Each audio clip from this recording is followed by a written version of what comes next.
We're talking about Reconstruction here.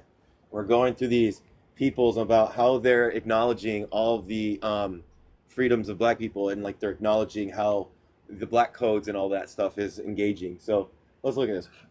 We're on page 247, bottom of the page. Judge Underwood of Virginia reports a candid gentleman of Alexandria talking to him in a friendly conversation. Quote, sooner than see the people of color raised to a legal and political equality, Southern people would prefer their total annihilation. I had regarded him as well informed and almost as candid a man as we have among the rebels. Grattan, a native of Virginia, said February 10th, 1866. They're not a real native. That's just, my God. I'll use that term. I believe that if black people are left to themselves, if all foreign influences were taken away, the whites would control their votes.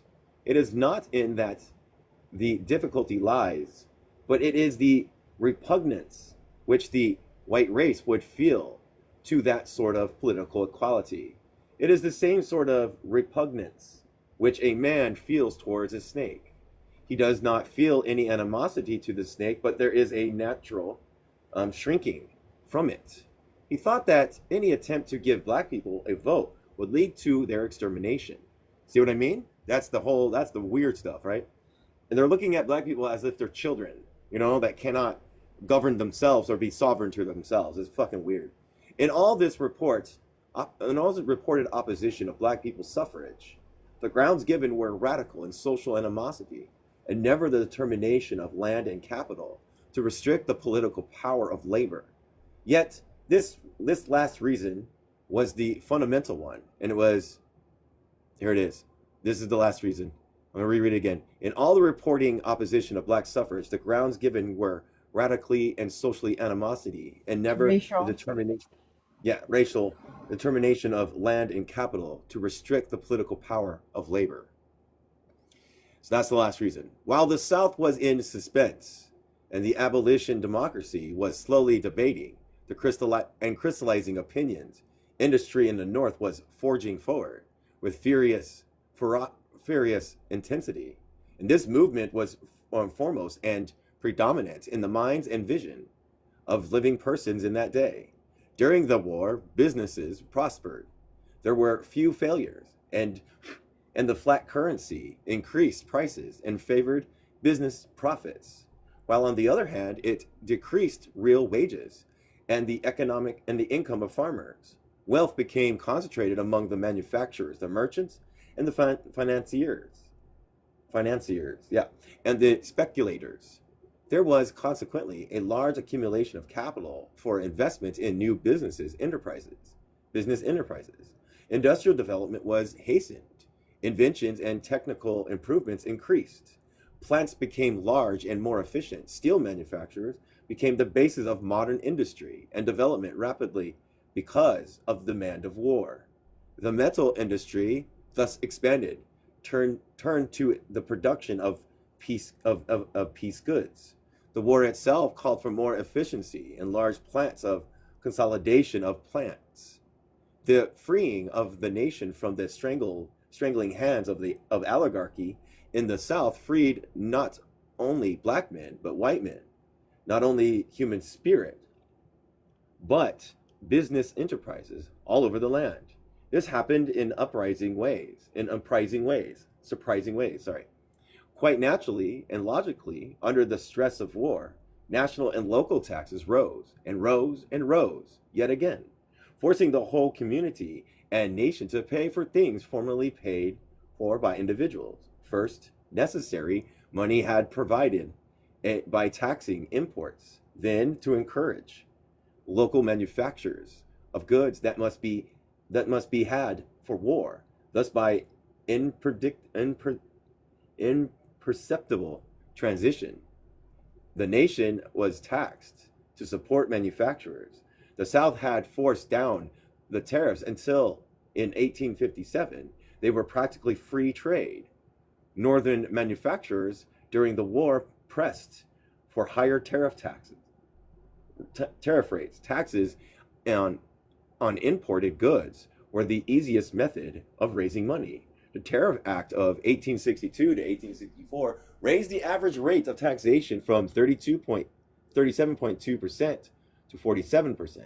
And since then, the tariff rates have been raised higher and higher, so as to foster industrial monopoly. The industrialists were not without scientific support. Henry Carney, the American economist, published his quote Principles of Social Science end quote in 1858 to 1859.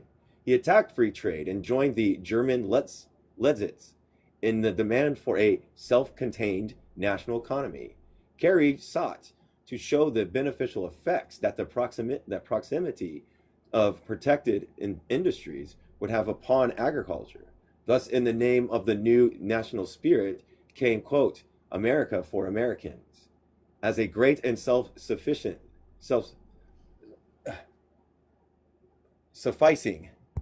I got a warning, I don't know why, farming and manufacturing country. We emerged, therefore, from the war with a tremendous industry, over-organized, by efficient in many directions through the exigencies and demands of war.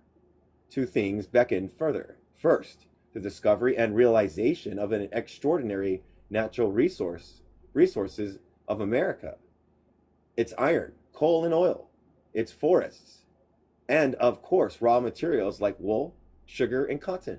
Secondly, a unified and wonderful system of transportation. The nation borrowed $3 billion for war and paid heavy interest because of the price of gold. The money borrowed by the government had to be spent, and spent quickly without deliberation, without careful decision. Discussion. Contractors and managers, therefore, who furnished goods to the government could make legally and illegally fabulous sums. The prosperity which thus came to then had to be passed on in part to the workers, who received higher wages and who, despite the increased cost of living, had money to spend freely. Boom times were on. There was plenty of money for investments and plenty of chances for investment. Speculation ran riot. The whole moral fabric of the country was changed, not simply by blood and cruelty, hate and destruction of war, but by the prospects of a golden future. We are told that when the Secretary of Treasury visited New York early in 1864, he found businessmen interest not in the blood of battle, but in the stock market. Workers and foreigners caught the fever and naturally enough held the South to blame for the past. Had not the South held up the distribution of the Western land since 1845 against the protest of the Northern farmers and new immigrants, against Southern poor whites led by Andrew Johnson, and with sympathies on the part of the managers and hirers of labor of the North. Early in the war, the Homestead Law was passed and threw open the western lands of settlers on easy terms. The new farmers, the new immigrant laborers were scarcely aware when this land was given mostly to railroads to help finance them and then sold to farmers at prices which made profitable farming increasingly difficult. They saw agricultural prices rise. They expected them, of course, to continue to rise. Railways in the United States increased from 3 miles in 1828 to 23,476 miles in 1860, 30,283 miles in 1870, and over 50,000 miles in 1880. The railroads have been financed by selling bonds abroad before the war and after the war by large increases in domestic capital invested. Gifts of public lands were showered upon the railway builders, amounting to half the farm area opened by the Homestead Act. Great railways systems began to be consolidated, and through them, population drifted to the cities. Especially did industry begin to fear the unrest of the West after the war. The West was uneasy. It became more uneasy on the account of the land distribution to the railroads and high and discriminatory railroad rates, the whole money situation, and the taxation. Finance and industry, therefore, after the war, while it looked forward confidently to tremendous industrial development, was wary. It purposed to protect itself. There was going to be no free trade, no agricultural bloc, no drives up for cheap money, no state intervention in industry. The new nation development protected from foreign competition must be protected from state intervention. Otherwise, state control of railroads and industry, state taxation and regulations would reduce the United States to a series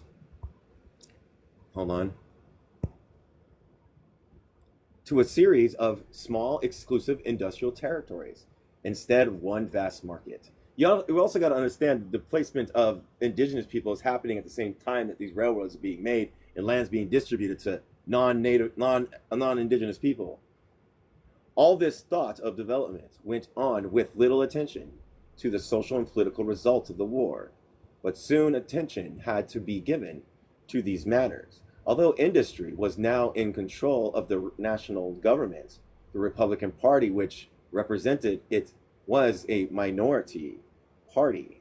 The Northern and Southern Democrats, especially Southern Democrats, with increased power by counting the full black population together with Western malcontents, could easily oust the Republicans. It was because of this thought that Northern industries made its great alliances with abolition democracy. The consummation of this alliance came slowly and reluctantly, and after vain efforts towards understanding with the South, which was unsuccessful until 1876. When Lincoln first laid down his general proclamation concerning Reconstruction, industry paid little attention to it. Let the South come back. Let it come back quickly. Let us go to work and make money and repair the losses of the war by increasing business, and then let the nation go far beyond this through domination of the American market, and perhaps even the market of the old world. However, right here the dreams of the industrialists were quickly shadowed by unwelcome reflection in the harsh voices of certain leading citizens of the South who were about to return to Congress, where was something of that same arrogance that had cowed the North in the days gone by. That these voices said concerning black people, and indeed concerning slavery, was little of importance to industry. But if they propose to come back with increased political power, would this mean a drive for free trade? Would it mean to drive against the national banks? Would it mean to attempt to readjust the tax, the immense profit made, and the rise of national debt? Beyond this, could it be that the New South was set up upon moving to make the whole country assume all or part of the Confederate debate and pay for emancipated slaves? Perhaps not, but this was something to watch. State economic rights must be curbed. Southern opposition to finance the tariff must be kept in bounds. Very soon, then, the party which represented sound money, that is, the payment of interest and depreciated currency at the same rate as though it had been gold, and who wanted federal control of industry, began to see the necessity of consolidating their political power. This point of view of industry began to be expressed frankly. Brewer of Newport wrote Sumner, and here's what he wrote. In a selfish point of view, free suffrage for black people is desirable. Without their support, Southerners will certainly again unite, and there is too much reasons to fear successfully with the Democrats of the North and the long train of evils sure of following their rules. The rule is fearful and contemplate. Sorry, a great reduction of the tariff, doing away with its protective features, perhaps free trade to culminate with repudiation, and how sweet and complete will be the revenge of the former if they can ruin the North by free trade and repudiation. The most selfish argument is made by Elzer Wright of Boston in 1865. He said that it would take years for military subjugation to educate the white South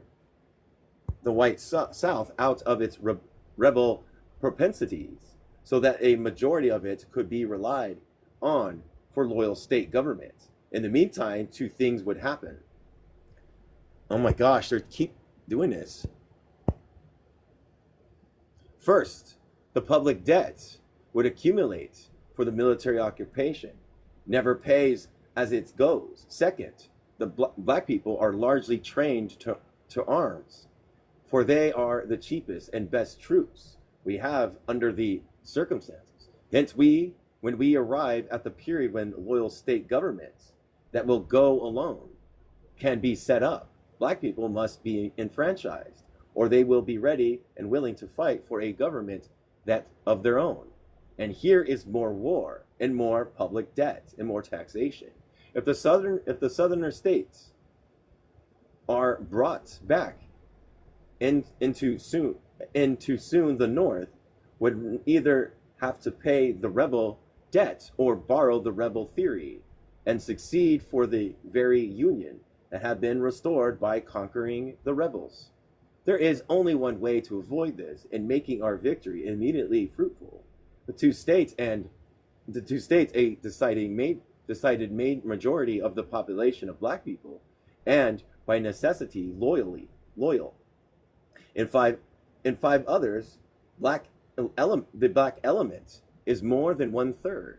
It is strong enough to make an effective balance of power in every state where the rebellious elements is of any serious magnitude. Again, the particular chivalry which got up and engineered the rebellion was such an honor to share political power with its former chattels, and that when the enfranchisement of black people is determined on as a sine qua non of Reconstruction, and its own military power is overthrown, it will immigrate to a more congenial political atmosphere. We have then nothing to do but convert whites enough to make a majority when added to the enfranchised black people to have state governments that can be trusted to stand alone. I think I could easily convince a man who does not allow his prejudices to stand in the way of his interests that it will probably make a difference of at least $1 billion. Yeah, in the development of the national debt.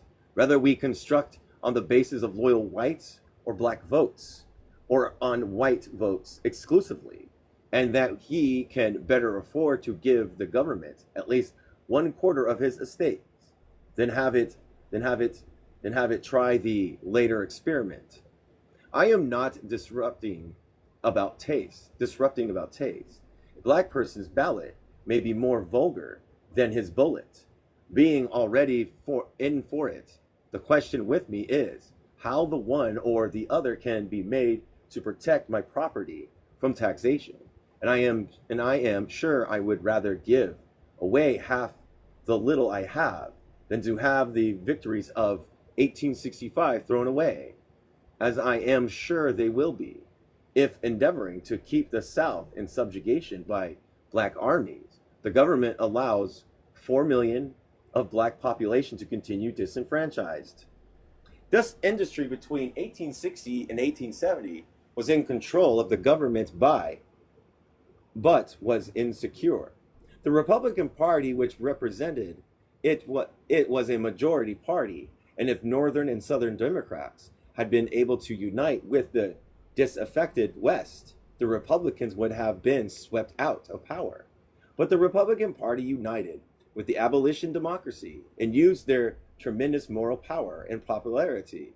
Their appeal to freedom, democracy, and the uplift of mankind might buttress a threatened fortress of a new industry. And finally, in extremity, votes for black people would save a day.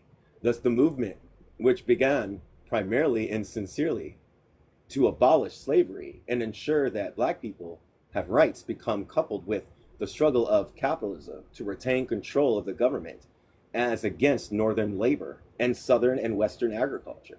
The union of these 2 points of view is seen in an Ohio pamphlet when current. What is to be done with 6 million of rebels? What shall we do? What shall be done with 4 million black people? Number 1, loyal white men only shall vote. Number 2, loyal white men and rebels except certain classes shall vote. Number 3, loyal men, white and black, shall vote. 4, royal men, white and black, and as many of the rebels as can be controlled by loyal voters and black people. The black territory with full rights to vote. Number 7, rebel states to be held by military power until the rebels have purged themselves. And then we're going to a statement. In the first plan, 1,200,000 voters in the rebel states will have as much voting power as 2 million voters in the North. Under the second plan, before the rebellion, the South, with 6 million whites, boosted as much political power as 8.4 million of the North. By this second plan, 6 million would possess the power of 10 million of the North. By the third plan, one voter in the South would have more voting power than 2 voters in the North. Under the fourth plan, the uneducated black people are almost the only friends of the government, while the educated whites were all wrong. This illustrates the folly of an educational standard. Under the sixth plan, the whites forced the mixing of races of the country, and those men who have been raised on black milk, on some of them who have children by black mothers, would not talk about separation. That was bad. Slowly, the rank and files of the nation began to respond to combined arguments of industrialists and abolitionists, especially as their seeming unity and purpose increased. A correspondent of the New York Tribune writes in 1865 from the South, "The freed people are truly and unreservedly our friends, and they are almost the only ones. They are more intelligent as a class and more available as a trustworthy material of citizenship than I expected to find them. The poor whites whom I saw are decidedly inferior to the average of the slave population. If there is to be for the future a stable basis for loyal states in the South, it must be made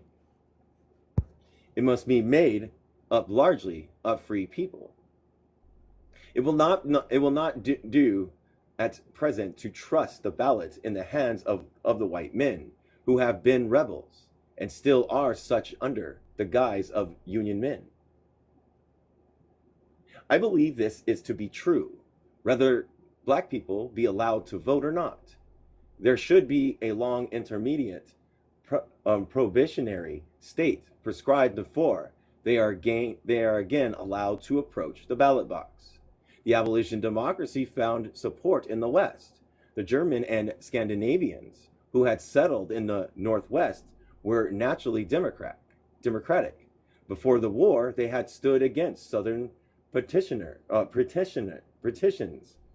and in their midst the Republican Party was born. They dislike aristocracy, and they disliked the South because the South was against foreigners and immigration. Among the Germans were many laborers, leaders, and doctrinaires, so that the Northwest could be counted for democracy. But at the same time, it could be counted for oppositions to the new industrial organization in which the northeastern abolitionists were making alliances. However, the Union of Industrialists and Abolitionists became closer, and since it was unanswered by any move towards democracy in the South or any sympathy for democracy by Johnson, the West followed the abolitionists until later they were seduced by the Kulak psychology of land ownership. Kulaks, interesting. Hope everybody's doing all right. Hey, look, another appeal I have to do. Look at me. The displacements of southern feudal agriculture by northern industry where did the proletariat, the worker, stand? The proletariat is usually in vestige as united, but their really interests were represented in America by four sets of people: the free black people, and the southern poor white, and the northern skilled and common laborer. These groups never came to see their common interests, and the financiers and capitalists easily kept the upper hand. On the other hand, the West and South bore peculiar relations to the new industry. The South clung to the ideal of aristocracy and had no thought of a real democratic movement. Even the poor whites thought of emancipation as giving them a better chance to become rich planters, landowners, and employers of black labor, and never until the 20th century invested themselves as a labor class. The Western farmers in the same way vacillated between the ideal of speculative landholders and peasant farmers. They hearkened back to the opportunism of the frontier and wanted freedom to exploit as well as to vote. In the New York, black people had replaced workers who were on strike, and the two parties fought on the docks of the Morgan Line. In Ohio, there were various outbreaks in Cincinnati and in Pennsylvania, New Jersey, Chicago, Cleveland, Detroit, Buffalo, and Albany. Race riots occurred during the war. In 1862, black longshoremen were assaulted by people of color. Working men employed in a Brooklyn tobacco factory were mobbed in August. In July 1862, there were disturbances in New York City. And finally, in 1863, July 13th, came the terrible draft riots. As Abraham Lincoln said, March 21st, 1864, look, I'm still restricted. None are so deeply interested in to resist the present rebellion as the working people. Let them beware of prejudice, working divisions, and hostilities among themselves. The most notable feature of a disturbance in our city last summer was the hanging of some working people by other working people. It should never be so.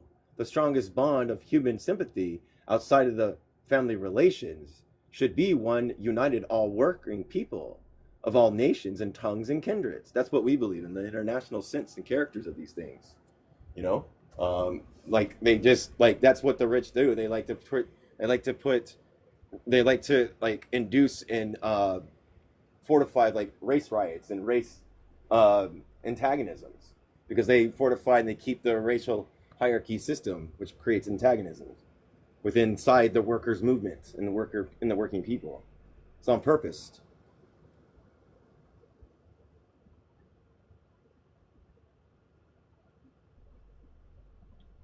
I don't understand. We also upload to what? Oh, okay, never mind. When Lincoln died, a year later, Irish organizers refused to march with black people, and the Common Council of New York City refused to allow black people in the Lincoln funeral procession. But the New York Tribune announced that through the intervention of the police commissioner, quote, a place in the procession had been assigned to people of color societies and other personages, and the police will see that they occupy it without hindrance from any quarter. Meantime, the Common Council declined to revoke their order. When the war closed, 1 million men were returning to the labor market. Gold was at its height, prices were high, and unemployment spread. Strikes took place, soldiers were used to put them down.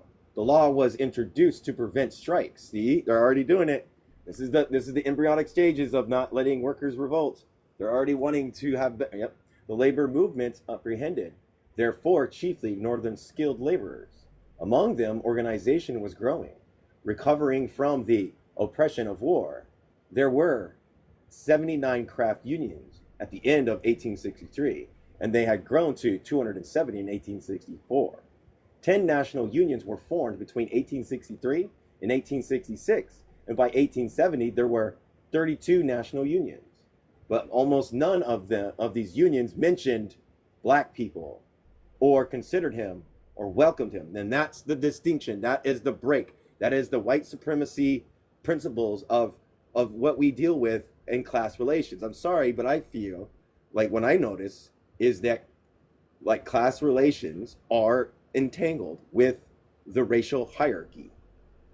A National Assembly of Northern America was held at Louisville, Kentucky in 1864 and passed resolutions concerning workmen and labor conditions, but it said nothing of the greatest revolution in labor that had happened in America for 100 years, the emancipation of slaves. Meantime, a new food and cheap immigrant labor was brought into the country to work on the railroads and in the new industries. Northern mills owners had feared free farms because they might decrease the number of laborers and raise their wages, were appeased by the promotion of alien immigration. Ooh. It was interesting to hear the Union Party, as the Republicans called themselves in 1864, say in their platform, quote, foreign immigration, which is the past, had added so much to the wealth and development of sources and the increase of power in to this nation. The aspiration of the oppressed of all nations should be fought. Oh my gosh. Hold on.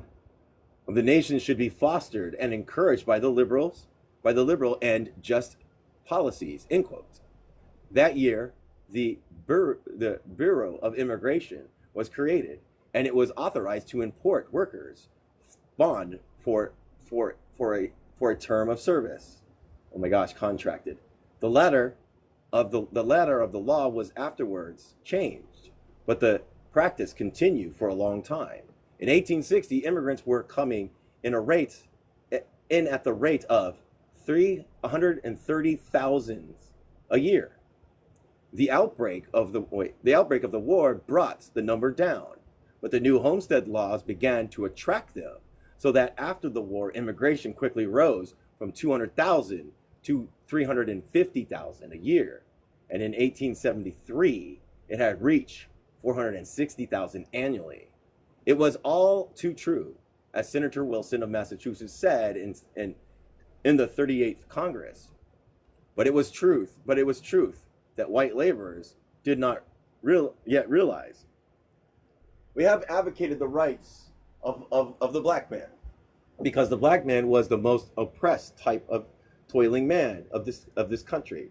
I tell you, sir, that the man who is the enemy of the black laboring man is the enemy of the white laboring man, the world over. The same influences that go to keep down and crush the rights of the poor black man bear down the oppressed and oppress the poor white laboring man.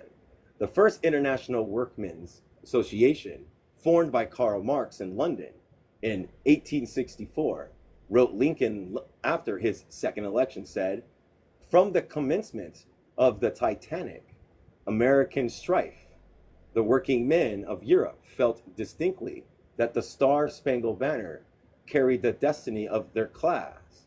The the contest of for the territories which would open the epic was in not a decided whether was not to decide whether the virgin soil of immense tracts should be wedded to the labor of the immigrants or be prostituted by the tramp of the slave driver of the slave driver. When the oligarch when an oligarchy of 300,000 slaveholders dared to inscribe for the first time in the annuals of the world slavery on the banner of armed revolt, when on the very spot where hardly a century ago the idea of one great democratic republic had first sprung up, whence the first declaration of the rights of man was issued, and the first impulse given to the European Revolution of the 18th century, when on those very spots, counter-revolution. Hold on a second. Jesus, is this non-stop? I'm going to keep saying the same thing, dude. With systematic thoroughness, glorified in rescinding, quote, the ideas entertained at the time of the formation of the old Constitution, end quote, and maintained, quote, slavery to be a beneficial institution. Indeed, the only solution of the great problem of the relations of capital to labor, the cynically proclaimed property of men, the cornerstone of a new edifice, when the working class of Europe understood at once, even before the fanatic partisanship of the upper class for the Confederate gentry had given its dismal warnings that the slaveholders' rebellion was to sound the tocsin of the general holy war, a property against labor, and that for the men of labor, with their hopes up for the future, even their past conquests, were at stake in that tremendous conflict on the other side of the Atlantic. Everywhere they bore them, therefore, patiently the hardship imposed upon them by the cotton crisis, opposed enthusiastically to the pro-slavery intervention opportunities of their betters, and from most parts of Europe contributed their quota of blood to the good and of the cause. While the workmen, the true political power of the North, allowed slavery to defile their own republic, while before black people mastered and sold without his concurrence, they're boosted at the highest prerogative.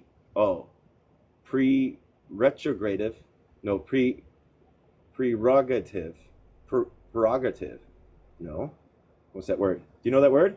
Prerogative. Oh, he's right. Okay, prerogative with the white-skinned laborer, and sell himself and choose his own master.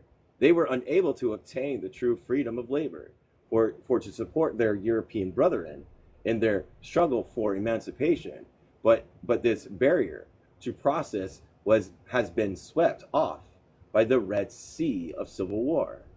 The workmen of Europe felt sure that as the American War of Independence initiated a new era of ascendancy for the middle class, so the American anti-slavery war will do for the working classes.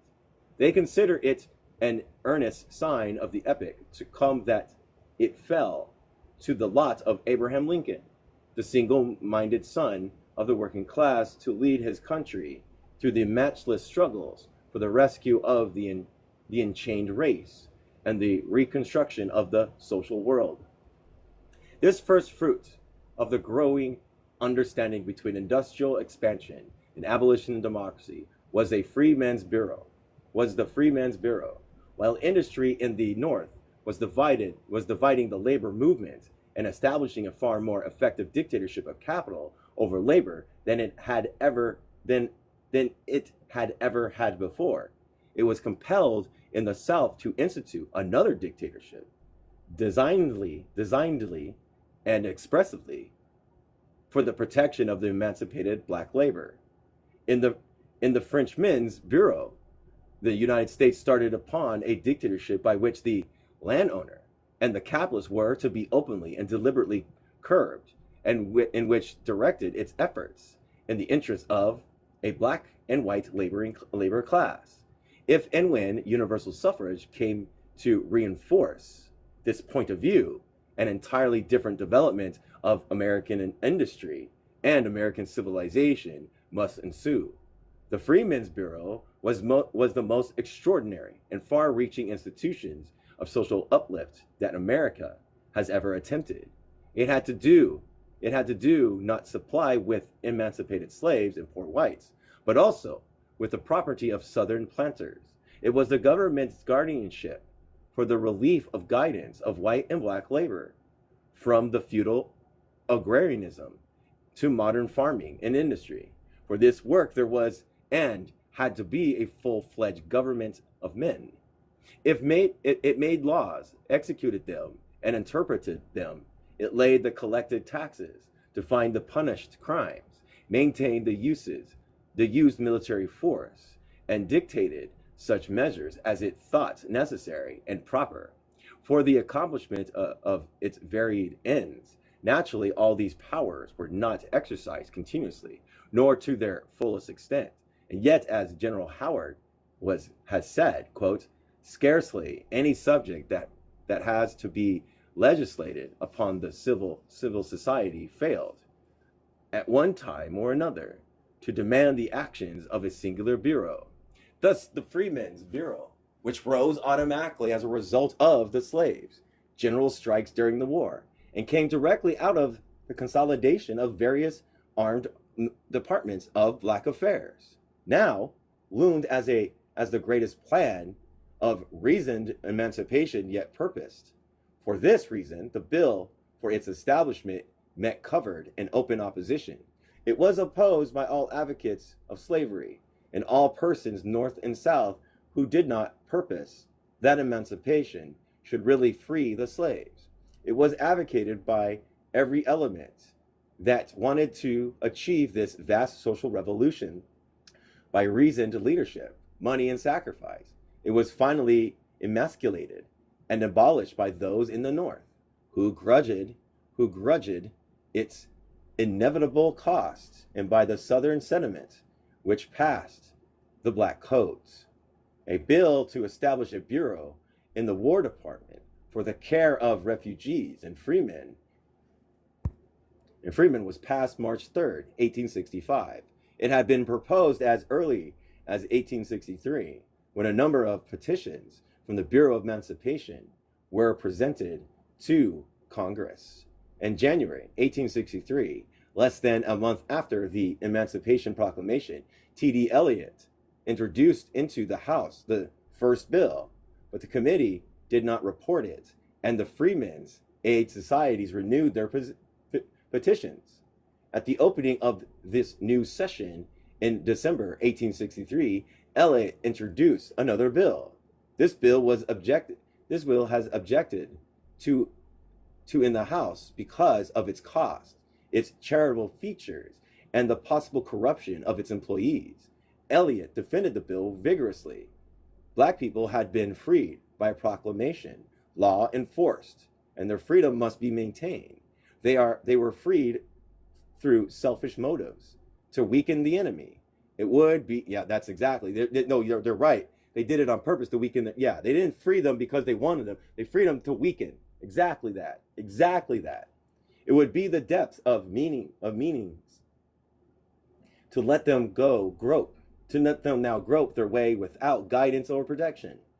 The president, by proclamation, had pledged the maintenance of black freedom, and Congress had recognized his obligation to secure employment and support black people upon abandoned lands. Black people were now oppressed by Southerners and Northern harpies. Further legislation was imperatively demanded. In the ensuing debates, the bill was defended as encouraging the enlistment of black soldiers or people of color, and as calculated to bring order out of the present chaos. It would form a new class of customer for Northern products. On the other hand, opponents insisted that the Bureau would open a vast field for corruption and that it was a revolutionary effort on the part of the government of limited powers. Brooks of New York denounced it because it put back black labor under Northern taskmasters in competition with white labor and capitalists in the North. It was passed March 1st, 1864, by the closed vote of 69 to 67. In the Senate, it was referred to the Committee of Slavery and Freedom, in which Charles Sumner was chairman. Here it was transformed from a temporary makeshift, a war expedient, and began to take the form of a great measure of social uplift and reform. The Bureau was attached to the Treasury Department. Sumner pressed the bill, argued that private benevolence could not cope with the, oh my gosh, just give it up, TikTok. They really do not want you reading about this right now. Yeah. Sumner, okay, yeah. The Bureau was attached to the Treasury Department. Sumner pressed the bill, argued that private benevolence could not cope with the problem and that the Bureau was necessary, that the Treasury was already in charge of abandoned property and had special agents in the field. The bill passed the Senate June 28th by a vote of 21 to 9. The House refused to concur, and the whole subject went over to the next session. Renewed arguments and petitions came in favor of the bill. In July 7, Freemen's Aid Association of the West met in Indianapolis. They drew up a memorial complaining of the current methods of dealing with the freemen and asking for the supervising agent because of the failure of Congress to establish a bureau. December 20th, 1864, the matter was taken up again in the House and a conference committee appointed with Sumner and Eliot. This committee reported February 2nd, 1865, and recommended an independent department of freemen and abandoned lands. In the debates, there was great diversity of opinion. Some feared that the freemen would be too strictly controlled and that this would curtail this initiative and self-reliance. Others urged the necessity of the bill to rescue these wards for ignorance and pauperism and guide them into confidence and self-control. The bill passed that the House by another close vote of 64 to 62. However, there appeared at the same time another bill for the relief of both white refugees and freemen and a temporary use of abandoned property. It was a short and temporary measure. Both these bills went to Senate. Sumner stoutly defended the comprehensive measures agreed upon in conference, but the opposition of both Democrats and Republicans was too strong, and the conference reported was rejected. The second conference was held and a new bill presented, creating a Bureau of Refugees, Freemen, and Abandoned Lands in the War Department. All these proposals meant that there was a question as to whether this Bureau was to be a temporary war measure or a permanent institution for abolishing slavery and inducing black people gradually into economic and political freedom. If it were attached to the War Department, it would end with a war. The Treasury, oh my gosh, not approved? Fuck. Oh my gosh. It's never going to approve you. They're like, do not teach. Why are you teaching? Yeah.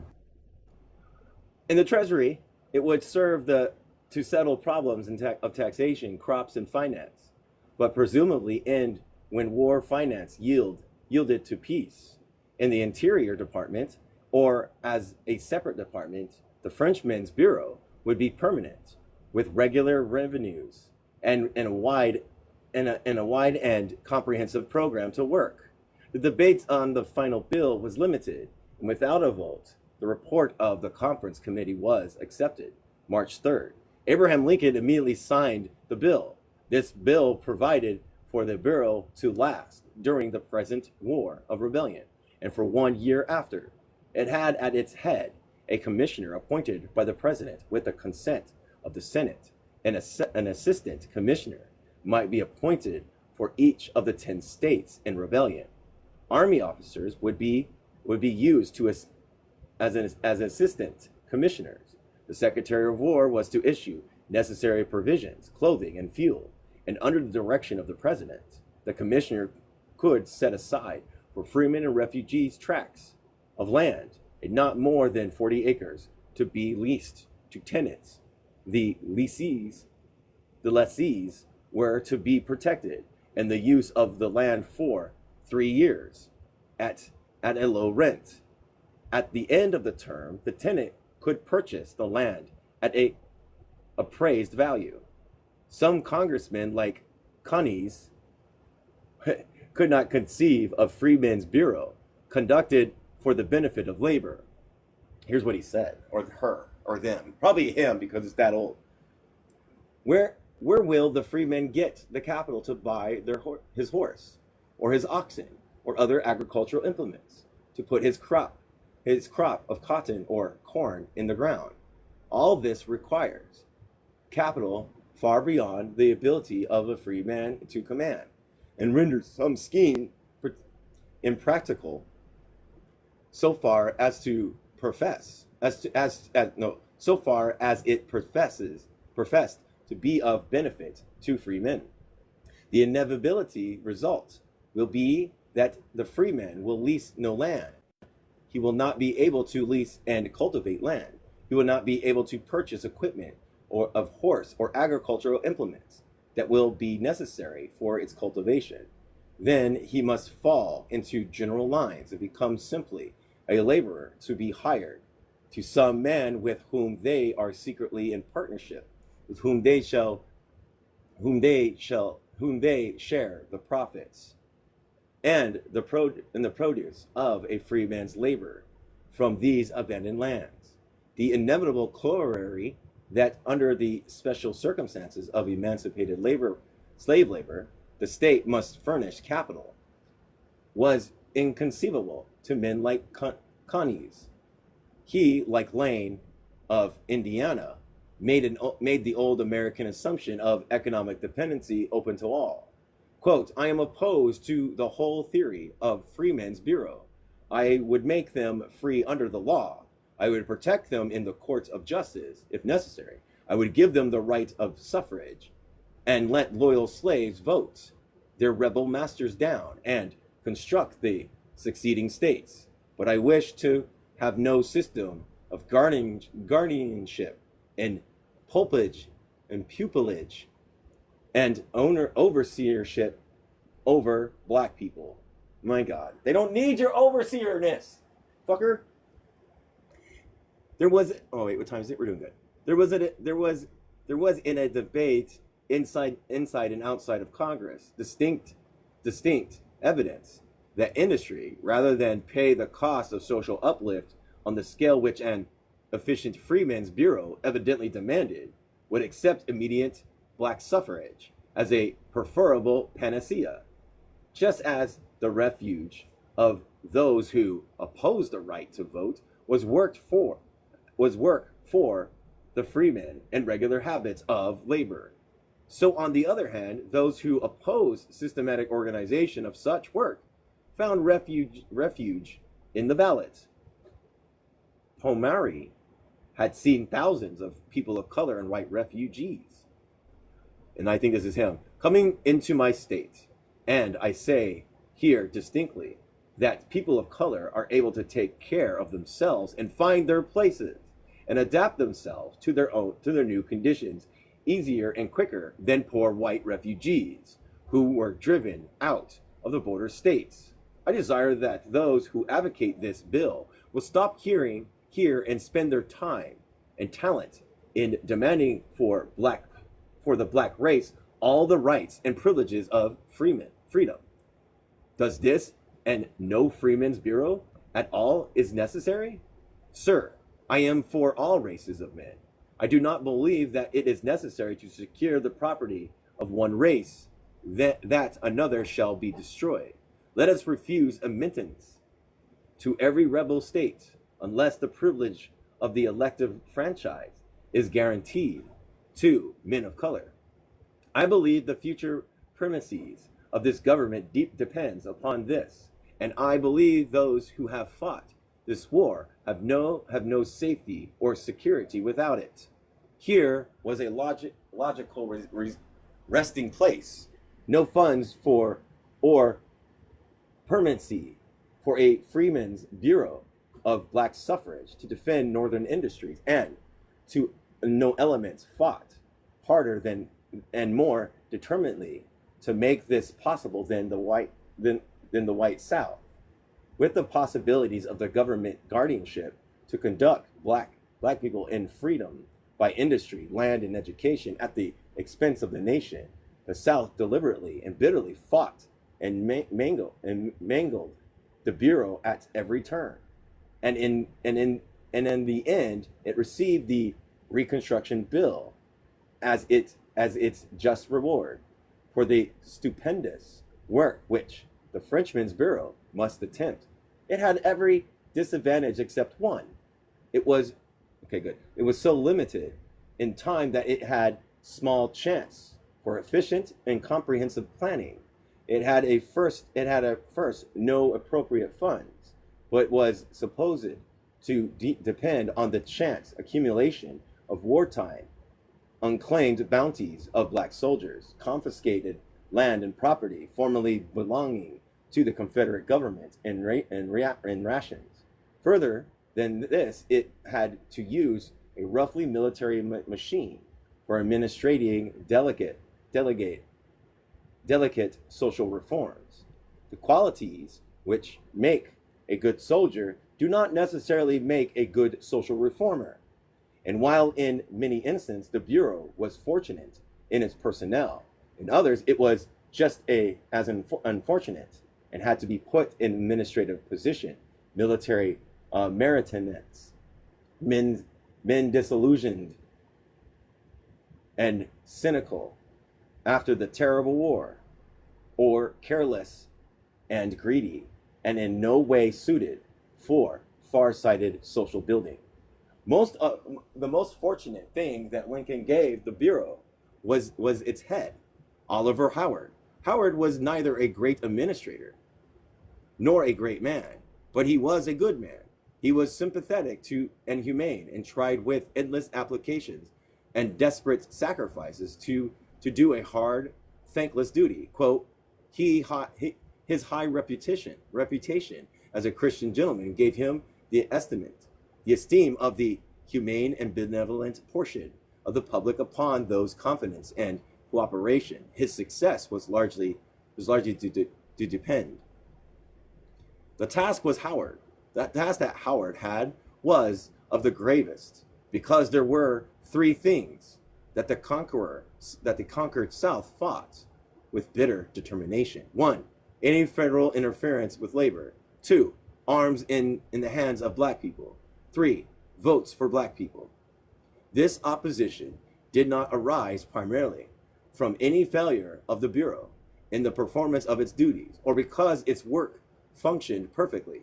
Even if it had been a perfect and well-planned machine for its mission, the planters in the main were determined to try to coerce both black labor and white without outside interference of any sort.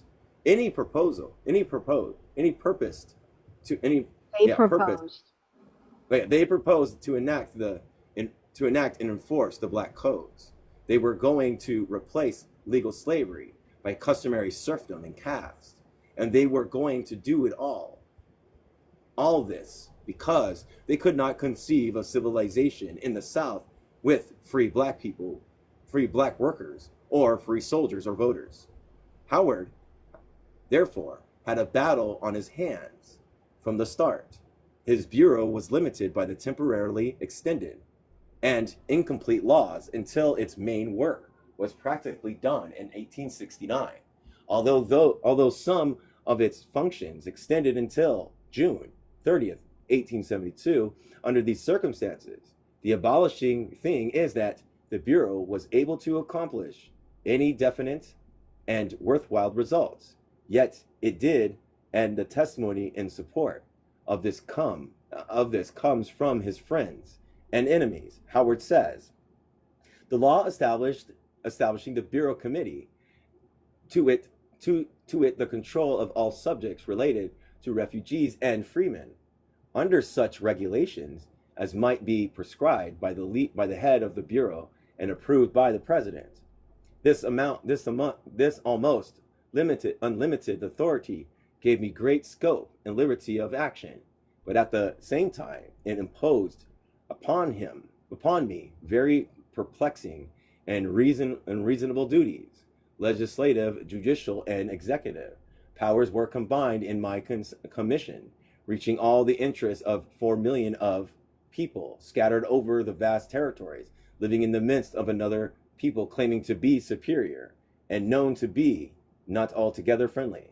The conditions facing the Bureau were chaotic.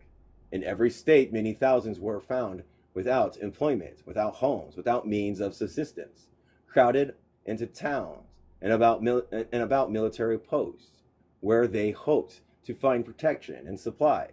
The sudden collapse of the rebellion making emancipation an actual universal fact was like an earthquake. It shook and shattered the whole previously existing social system. It broke up the old industries and threatened a reign of anarchy. Even well disposed and humane landowners were at a loss what to do or how to begin the work of recognizing societies and of building their reorganizing societies and of rebuilding their ruined fortunes. Very few had any knowledge of free labor, or any hope that their former slaves would serve them faithfully for wages. On the other hand, the freed people were in a state of great excitement and uncertainty. They could hardly believe that the liberty proclaimed was real and permanent. Many were afraid to remain on the same soil that they had tilled as slaves, lest by some trick they might find themselves again in bondage. Others opposed that the government would either take the entire supervision of their labor and support, or divide them among the lands of the conquered owners, and furnish them with all that might be necessary to begin life as an independent farmer. 12 labors of Hercules faced the Freedmen's Bureau to make as rapidly as possible the general survey of conditions and need in every state, the locality, to relieve immediate hunger and distress, to appoint state commissioners and upward of 900 Bureau officials, to put the laborers to work at regular wage, to transport laborers, teachers, and officials, to furnish land for the peasants, to open schools, to pay bounties for black soldiers and their families, to establish hospitals and guard health, to administer justice between men and former masters, to answer continuous and persistent criticisms, North and South, black and white, to find funds to pay for all this. In 4 years, the Bureau issued over 21 million rations to the hungry and unemployed, 15.5 million to black people, and 5.5 million to whites. The number rose to 5 million in 1866 and then fell from 3 to 1/2 of 2.5 million in 1876 and 1867 and 1868. The total cost of food and clothing, 1865 to 1871, was set down at $3,168,325. In the eyes of a nation dedicated to profitable industry, as well as the eyes of the Bureau officials, the first major problem was to set black people to work under wage contract. To secure fairness and to inspire confidence in both sides, the system of written contracts was adopted. Some compulsions was used by all the advised but all were He advised said to no enter. compulsion. No Yeah, compulsion. but all were advised to enter into writing agreements and submit them to an officer of the Bureau for approval. The nature of the obligations of these contracts were carefully explained to the freedom and a copy field in the office of the agent proving it. This was for their use in case of difficulty arose between them and their employers. The labor imposed upon many officers and agents by this system was very great, as evidenced by the fact that in a single state, not less than 50,000 such contracts were drawn and duplicated and filled up with names of all the parties. The purely economic results of this effort were usually unsatisfactory. There was cheating by Thoroughly satisfactory. employers and malingering by laborers and widespread disorder. Yet, in, in, in spite of all disorders that have prevailed and the misfortunes that have fallen upon many parts of the South, a, a, a good degree of prosperity and success has already been obtained. To the oft repeated slander that black people will not work and are incapable of taking care of themselves, it is a sufficient answer that their voluntary labor was produced nearly all the food that supported the whole peoples, besides the large amounts of rice, sugar, and tobacco for exports, and 2 million of bales of cotton each year, on which was paid into the United States Treasury during the years of 1866 to 1867, a tax of more than 40 millions of dollars. It is not claimed that this result is wholly due to the care and oversight of this bureau, but it is safe to say, as it has been said repeatedly by intelligent Southern white men, that without the bureau or some similar agency, the material interests of the country would have greatly suffered, and the government would have lost a far greater amount than has been expended in its maintenance. 750,000 of dollars was spent in transporting laborers to homes and to work, the teachers and the agents to their fields and duties, to homes and to work. Oh yeah, I already read that. The assistance demand of black people, aided by army officers and northern churches and philanthropic organizations, began the systematic teaching of black people and white and poor whites. This beginning of Freedmen's Bureau raised to a widespread system of black public schools. The bureau furnished day and night schools, industrial schools, Sunday schools, and colleges between June 1st, 1965 and September 1st, 1871. 5,262,512 and 26 cents was spent on schools from bureau funds. And in 1870, there were in a day and night schools 3,300 teachers and 149,581 pupils.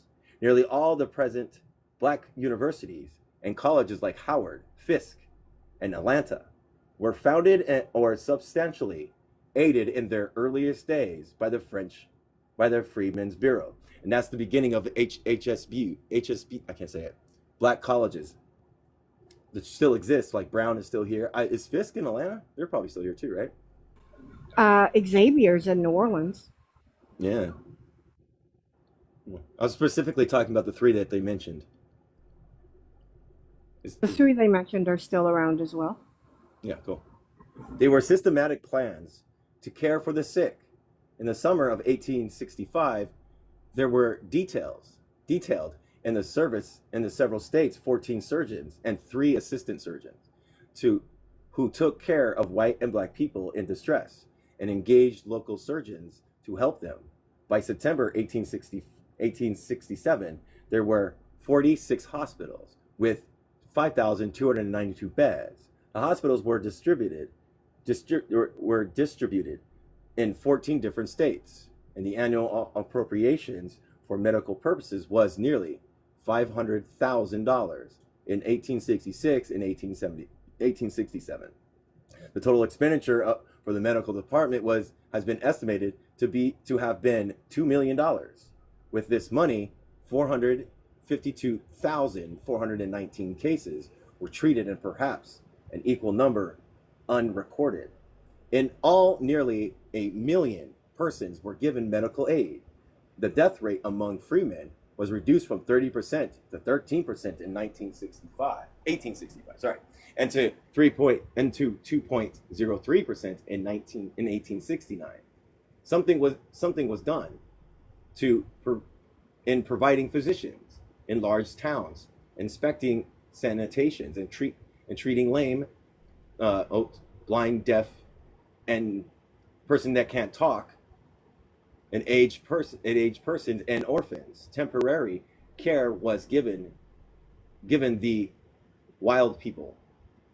The judicial work of the Bureau consisted in protecting black people from violence and outrage, from serfdom, and in defending his rights to hold property and enforce his contracts. It was to see that black people had fair trials, and that their testimonies were received and their family relations respected. The commissioners laid down general rules for the administration of justice by bureau officials. Freemen's courts and boards of arbitration were organized when needed, and while an attempt was made to secure uniformity in these courts, they presented much variety in composition and procedures. Sometimes the assistant commissioners constituted the court. Sometimes it consisted of an agent appointed by him, and a representative of a freeman and one of the whites. They acted only in cases where one or both parties were black, and they imposed fines and reinforced their judgments. The financial support of the Bureau was haphazard. No appropriations were made under the original Freedmen's Bureau bill, but funds were supplied from many departments of black affairs, and from the handling of abandoned property, and for taxes and fees. Nearly 800,000 acres of farmland and about 5,000 pieces of town property were transferred to the Bureau by military and treasury officers, or taken by an assistant commissioner. Of this, enough was leased to produce a revenue of nearly $403,000. Some farmers were set aside as homes for the destitute and helpless. A portion was cultivated by freemen prior to its restoration.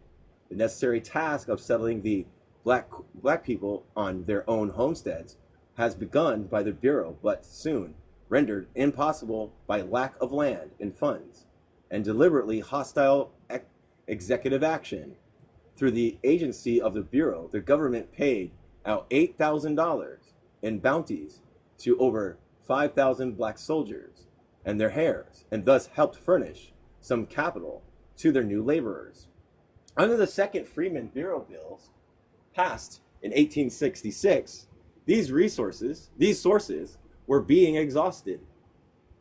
To that, the Army Appropriation Bill included $594,450 for the Bureau.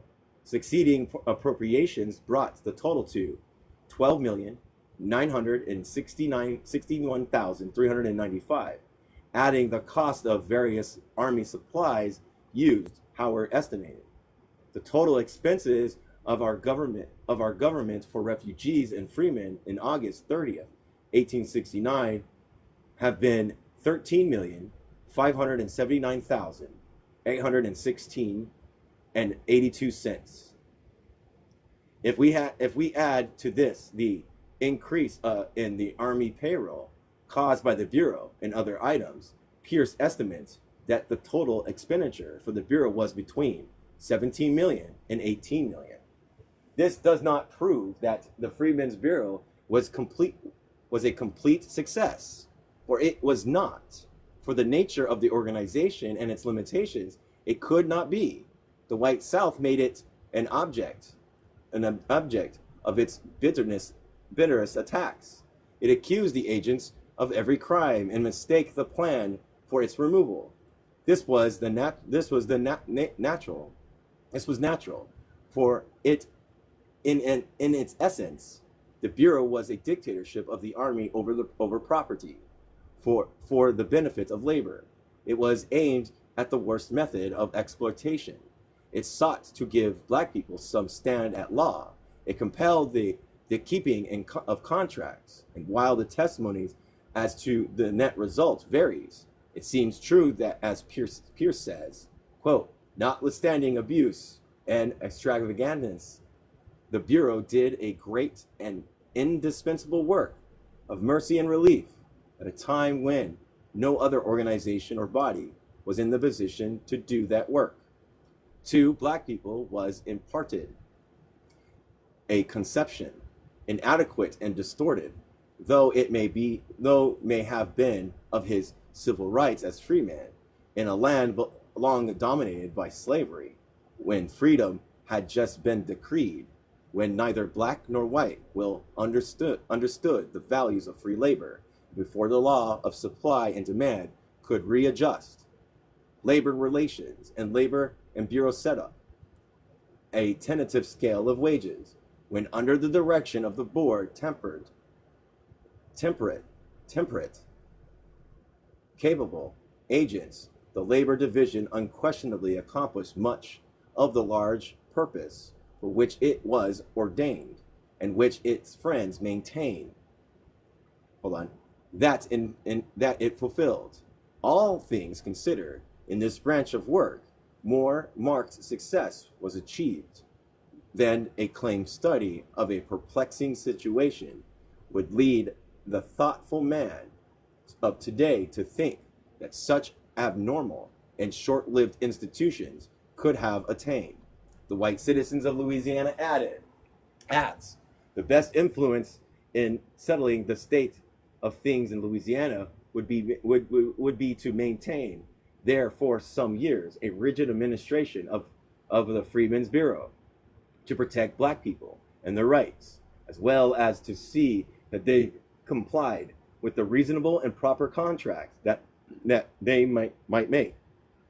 I consider that such an establishment would stand as a barrier to the encroachments of one class upon the rights of the other.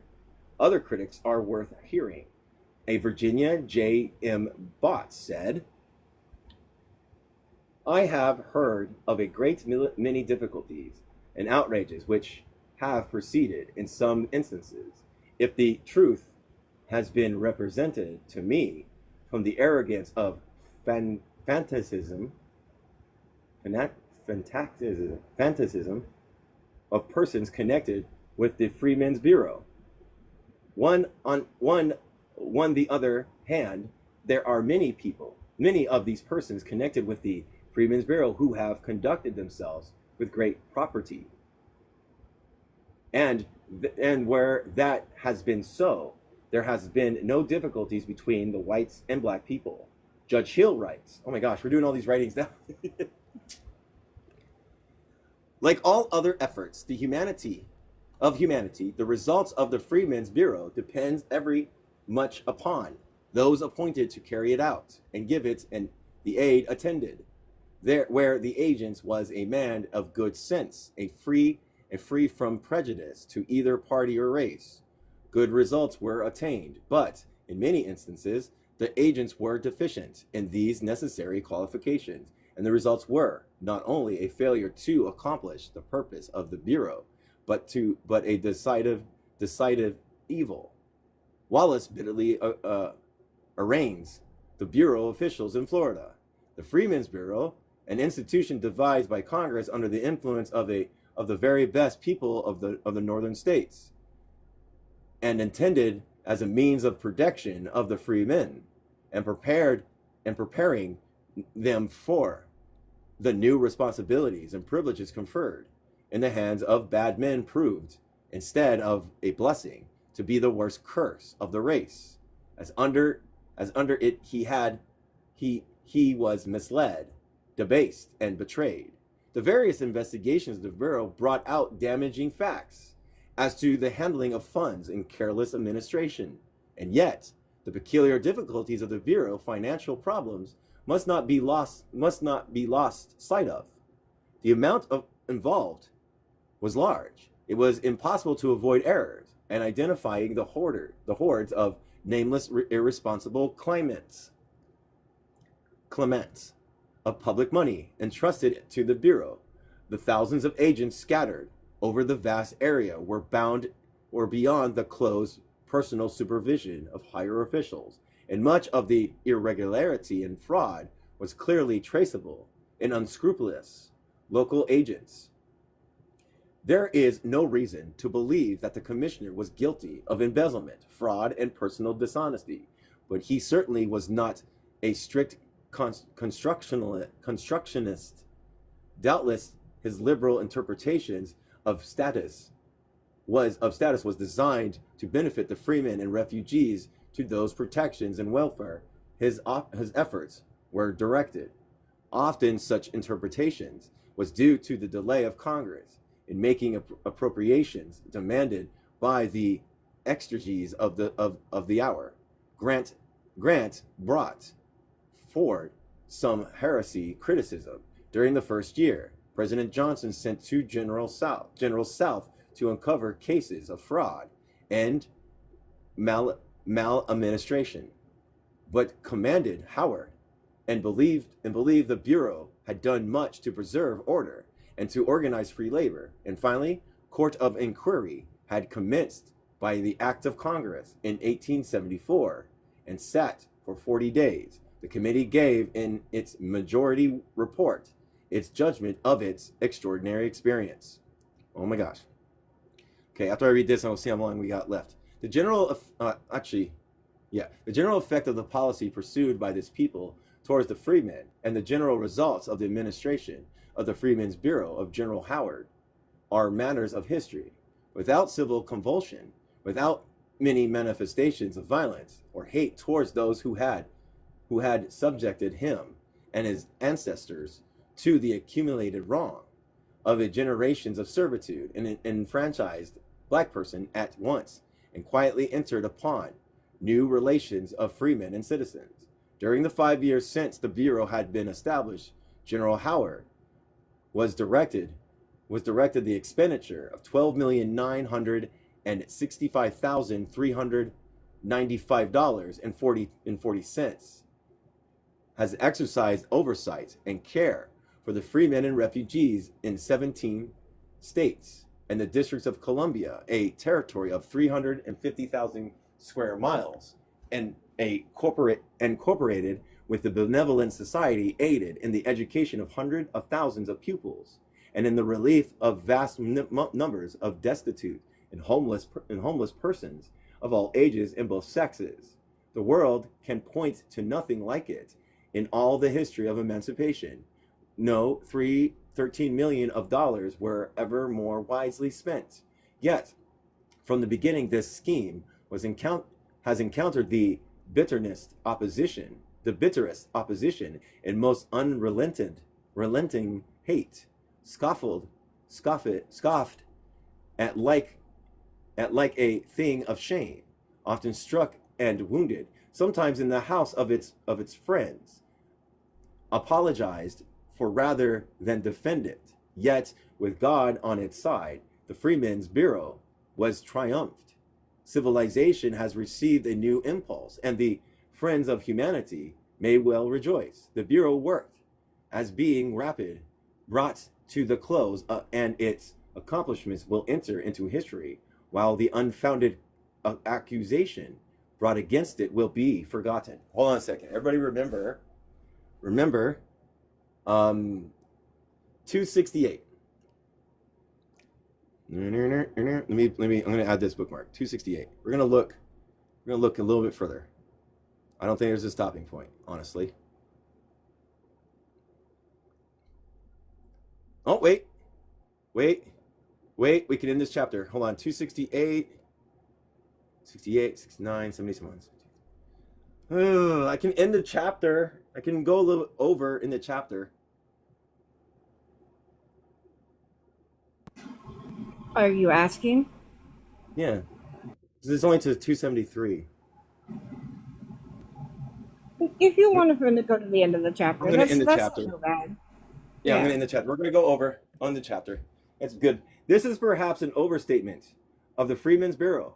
Did an extraordinary piece of work, but it was but a small and imperfect part of what it might have done if it had been made a permanent situation, given the ample funds for operating schools and purchasing land, and if it had been gradually manned by trained civilian administrators.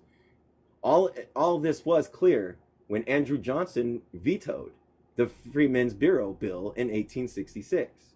For the first time in history, the people of the United States listened not only to the voices of black black people, friends, but to black people himself.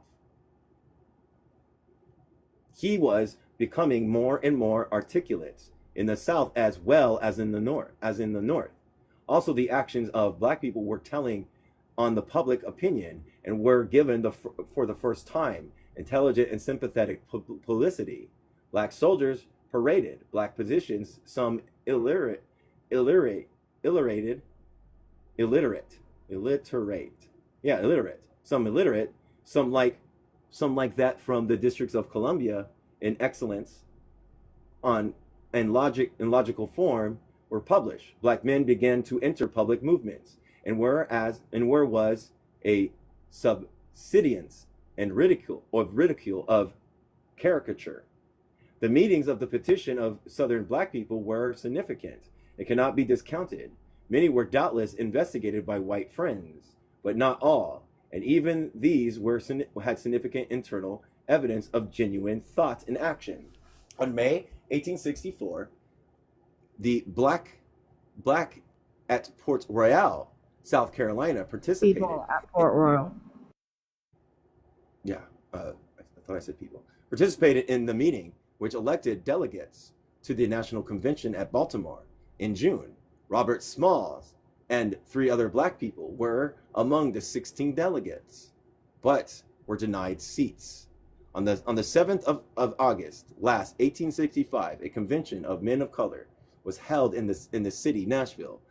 It was resolved that people of color of the state of Tennessee respectfully and solemnly protest against the congressional delegations from the state being admitted to the seats in our honorable bodies until the legislature of the state enacted such laws as shall secure to us our rights as freemen. Quote, we cannot believe that the general government will allow us to be left without such protections after knowing, as you do, what services we have rendered to the cause of the preservation of the Union and the maintenance of the laws. We have respectfully petitioned our legislators upon the subject and have failed to get them to do anything for us, saying that it was premature to legislate for the protection of our rights.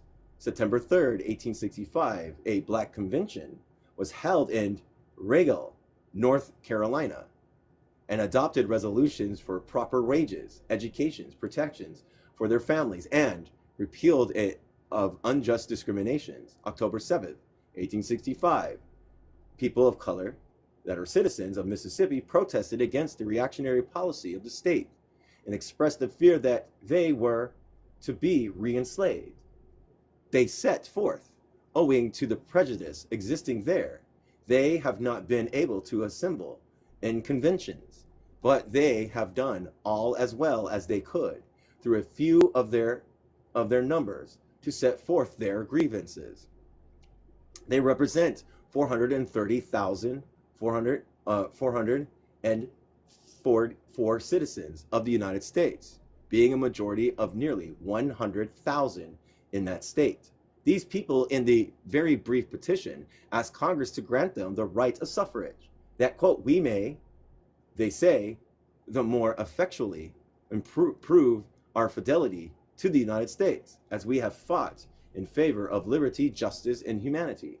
We wish to vote in favor of it and give our influence to the permanent establishment of pure Republican institutions of these United States, and also that we may be in position in a legal and peaceable way to protect ourselves in the enjoyment of those scared rights, which were pledged to us by the Emancipation and Proclamation. People of color, a people of color convention, they said it the other way. They said the C and then the P. They said C peoples.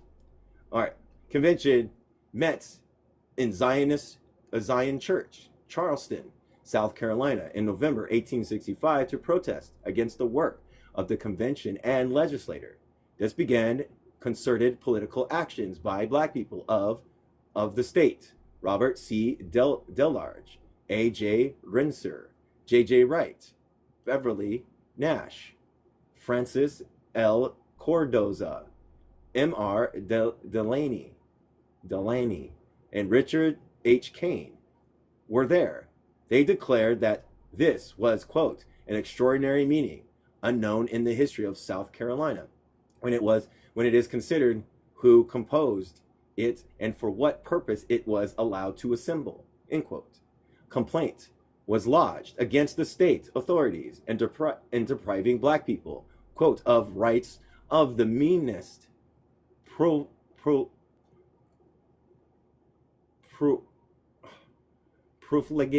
profligate in the country. Congress was asked to throw, quote, the strong arm of the law over the entire population of the state and grant, quote, equal suffrage, the abolish of the black codes. The petition was of this meeting signed by the people of Southern Carolina was presented in the Senate in December. Here it is.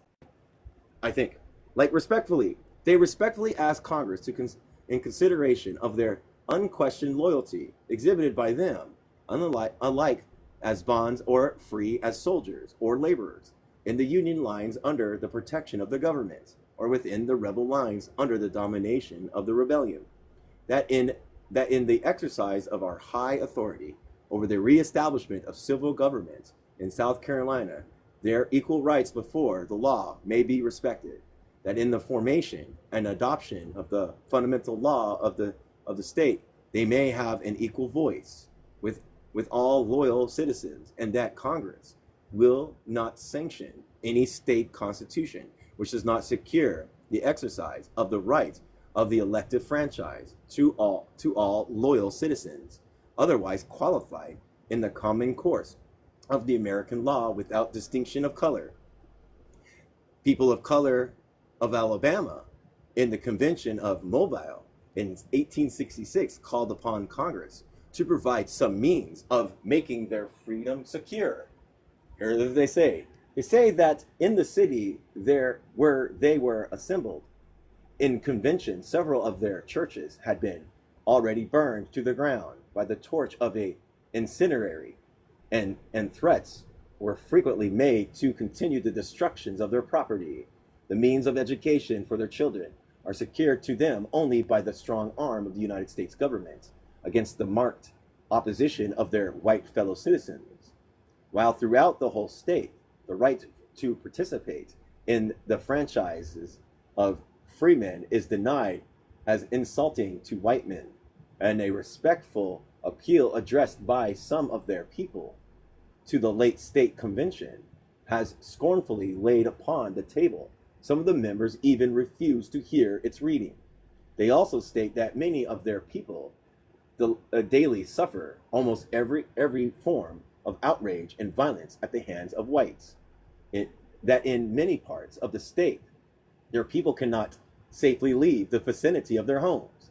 They are knocked down, beaten, and by their white fellow citizens, without having offered any injury or insult as a cause. They are arrested and imprisoned upon false accusations. Their money is extorted and for their release, or they are condemned to imprisonment at hard labor. That many of their people are now in the conditions of practical slavery. being compelled to serve their former owners without pay and to call them, quote, masters. They expressed a hope that Congress may be led to give them an opportunity to verify these statements by suitable testimonies, and also further hope that Congress will grant them the protection they need. In 1866, January 10th, a black convention at Augusta, Georgia, appealed to Georgia's legislator. The freemen declared that during the period of the war, the majority of them had remained silent at their homes, although they had known their power to raise and to fire our houses, burn our homes and railroads, and discommode.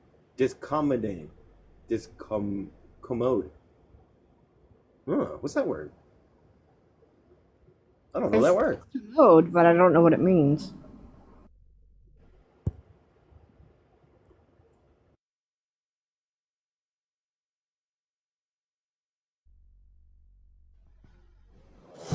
Mm-hmm.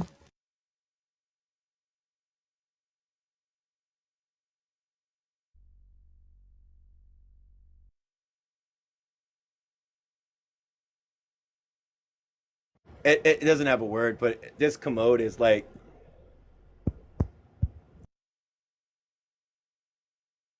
it's like the plumbing and something like that, like commode, but it's discommode. Weird. Okay. You in a thousand ways. During the war, they had been forced into war service by the South.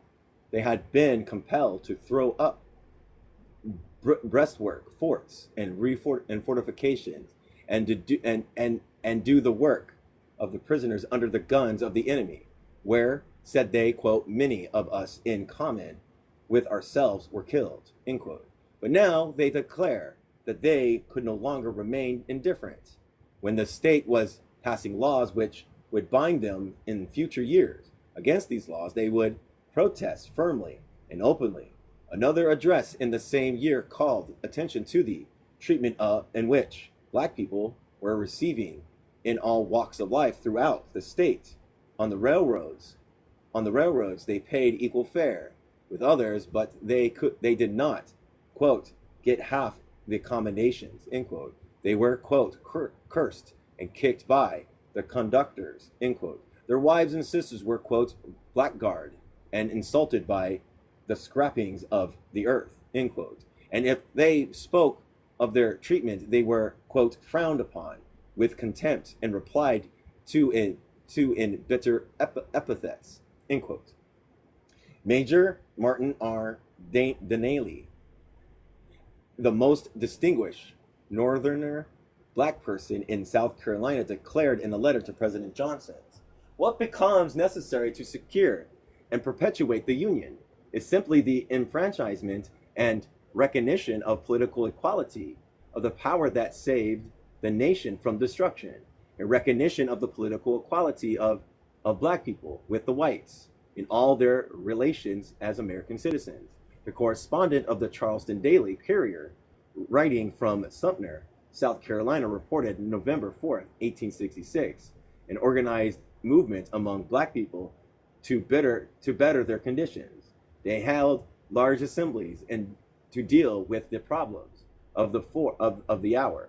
This being a meeting on a large scale than that of many others such which had been held for the purpose in that section. During the 4 hours of this meeting, the correspondents reported that there was not uttered a word about black suffrage and other political questions. The keynote of the meeting was to secure, quote, a fair and remunerative reward for labor. The contract system had proved to be unequal and unjust, and they were advised to resort to the shared system. The Black West protested to the admission of Colorado with white suffrage.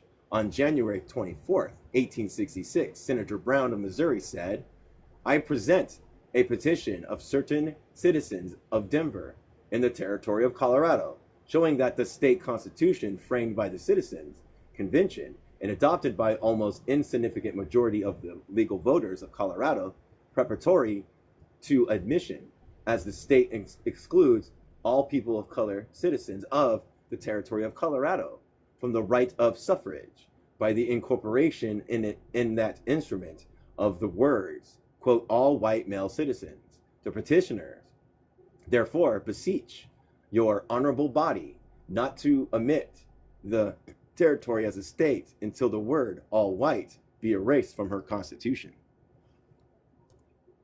Hold on a second. Most significant meetings took place in the North, where national conventions met in Syracuse, New York, in October 1864. Besides Frederick Douglass, it was attended by George L. Ruffin, who afterwards became the first black person to sit on the bench of Massachusetts, George T. Downing of Rhode Island, Robert Hamilton of New York, William Howard, Howard Day by New Jersey, Jonathan C. Gibbs, who later became Secretary of State and Superintendent of Education in Florida, Peter H. Clark of Ohio, Henry Highland Garnett, the black preacher, Dr. Peter W. Ray of Brooklyn, and many other leaders of their free black people. The resolution said, the weakness of our friends is strength to our foes. When the anti-slavery standard representing the American Anti-Slavery Society denies that the society asked for enfranchisement of men of color, and the Liberator apologies for excluding men of color in Louisiana from the ballot box, they injure us more vitally than all the ribald jests of the whole pro-slavery press. In the ranks of the Democratic Party, all the worst elements of the American society fraternized, and we need not expect a single voice from the quarter of justice, mercy, or even decency. To it we are nothing. The slaveholders everything. How stands the case with the great Republican Party in question? We have already alluded to as being largely under the influence of the prevailing contempt for the character of rights and of the people of color race. This is seen by the slowness of our government to employ the strong arm of black men in the work of putting down the rebellion, and in its unwillingness, after thus employing him, to invest him with the same incitements to deeds of daring as white soldiers, neither give him the same pay, rations, and protections, nor any hope of raising in the service of, oh my gosh, meritorious conduct. That's another word. It is also seen in the fact that in neither of the plans emanating from this party for reconstructing the institutions of the southern state, men of color who, not even those who had fought for the country, recognize as having any political existence or rights whatever. Do you then ask us to state in plain terms just what we want of you, and just what we think we ought to receive at your hands? We answer, first of all, the complete abolition of the slavery of our race in the United States. We shall not stop to argue. We feel the terrible sting of this stupendous wrong, and that we cannot be free until all our brothers are slaves. We want the elective franchise in all the states now in the Union, and the same in all such states as may come into the Union hereafter.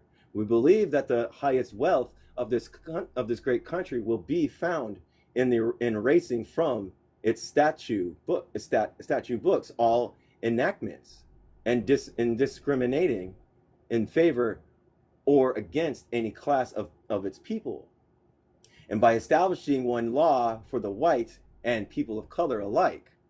Whatever prejudice and taste may be innocently allowed to do or to dictate in social and domestic relations, it is plain that in the matter of government, the object of which is the protection and security of human rights, prejudice should be allowed no voice whatever. Our fathers laid down the principles long ago. The universal suffrage is the best foundation of government. We believe, as our fathers believe, as they practice, for the 11 states out of the original 13, men of color exercised the right to vote at the time of the adoption of the federal Constitution. Fellow citizens, let us entreat you, have faith in our own principles. If freedom is good for any, it is good for all. If you need the elective franchise, we need it even more. You are strong, we are weak. Hold on. You are many, we are few, we are protected. You are protected, we are exposed. Clothe us with this safeguard of our liberties and give us an interest in the country to which, in common with you, we have given our lives and poured out our best blood. You cannot need special protection.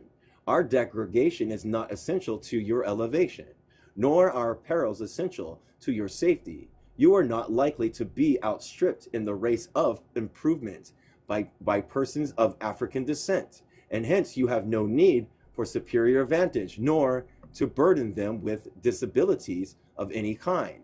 We may conquer Southern armies by the sword, but it is another thing to conquer Southern hate.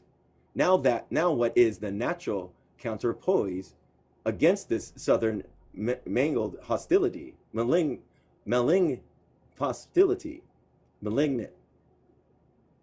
This it is give the elective franchise to every man of color of the South who is of sane mind, I guess, and has arrived at the age of 21 years, and you have at once 4 million of friends who will regard their vigilance and if need be, defend with their armies the ark of federal liberty for the treasons and population of their enemies. You are sure of infamy of the master. Make sure of the friendship of the slaves, for depends upon it. Our government cannot afford to encounter the enmity of both. And oh my gosh, okay, I'm almost done.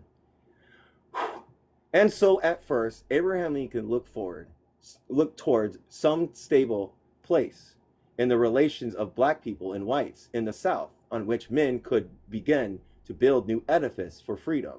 And he gave only one word that had in it a ring of harshness. He was willing to accept almost any overture on the part of the South, except that he would not return black people to slavery. And if any law compelled the executive to do this, that executive would not be Abraham Lincoln. There can be no doubt that Abraham Lincoln never would have accepted the black codes. He began by looking backward, and then turned with his forward-looking word. On the other hand, Andrew Johnson started looking forward towards free land and the interests of the suppressed laborers in the South, and then realized that one half this laboring class was black. He turned his face towards reaction. He accepted the black codes, and thus he faced in the winter of 1865 the representatives of the people of the United States in the 39th Congress Assembly. Symbolic mother, we thy married sons, pounding our stubborn hearts on the freedom bars, clenching out birthrights, fighting with faces set, still visioning the stars. Jesse Faucette. And that is the end of chapter 7, and we'll be on chapter 8, and it's going to be transubstantiation of poor white. Don't know what that's going to be about. And this is page 277. So, yes, that was a lot. And if they had given black people the right to vote, a lot of things would have been different. But they did not. The South may have lost the war, but they won the hearts and minds of the white people. It almost sounds like they're going back to like revamping things and allowing the black codes to remain and stuff. And very, very, very pissed off. They still think that like a lot of them think that black people should still be in the subordinate role. You know what I mean? Yeah, we shouldn't enslave them, but you know what? Let's just exploit them even further. You know what I mean? But like it said in the end of it that there's still people still enslaved. So you know, so yeah, that's horrible. The substantiation of a poor white. That's gonna be interesting. But anyways, it's kind of after time. I'm gonna go ahead and close it down. Um, Okay. I wish everybody well, and thank you for coming in and listening, and hopefully people got something out of it. And if not, that's okay too. But I'll read tomorrow. All right, everybody.